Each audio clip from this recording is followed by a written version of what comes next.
ថ្ងៃនេះយើងនាំគ្នាមកសិក្សាស្វែងយល់ជាមួយគ្នាក្នុងប្រើប្រាស់ពាក្យ want និងពាក្យ some តើវាមានការខុសប្លែកគ្នាយ៉ាងណាដែរចំពោះពាក្យទាំងពីរនេះតោះរៀនទាំងអស់គ្នាពាក្យ want មានន័យថាមួយចំណែកពាក្យ some មានន័យថាខ្លះឬខ្លះៗឥឡូវយើងសង្កេតមើលក្នុងប្រអប់នេះ singular nouns នាមឯកវចនៈឧទាហរណ៍ Jimmy has an orange May has one too នៅក្នុងប្រយោគនេះតើអ្នកសង្កេតឃើញនឹងមានការយល់យ៉ាងណាដែរ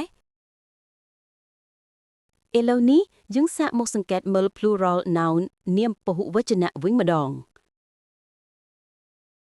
សូមសង្កេតមើលនៅឧទាហរណ៍នេះ Jimmy has some oranges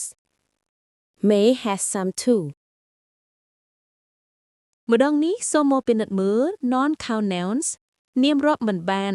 តើវាមានការខុសប្លែកពីនាមតាំងពីខាងលើដែរឬទេសូមមើលនិងអានឧទាហរណ៍ជាមួយគ្នា Jimmy has some orange juice May has some too ដូចនេះយើងសង្កេតឃើញថា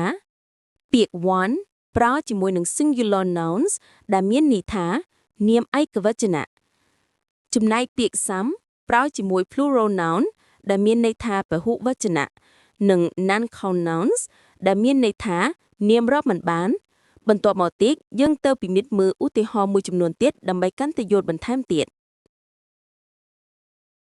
Jimmy has a comic book Jimmy has a comic book Jimmy មានសៀវភៅរឿងកំប្លែងមួយ May has one too May has one too May ក៏មានមួយដែរ Jimmy has a baseball cap Jimmy has a baseball cap Jimmy មានមួកលេងបាល់ baseball មួយ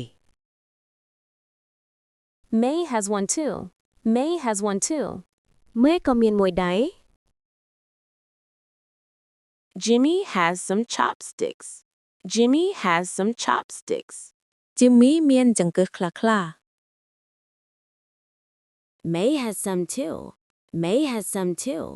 May ក៏មានខ្លះៗដែរ Jimmy has some rice Jimmy has some rice Jimmy មានបាយខ្លះ May has some too May has some too May ក៏មានខ្លះៗដែរសូមអរគុណច្រើនដែលបានទស្សនាវីដេអូរបស់ខ្ញុំ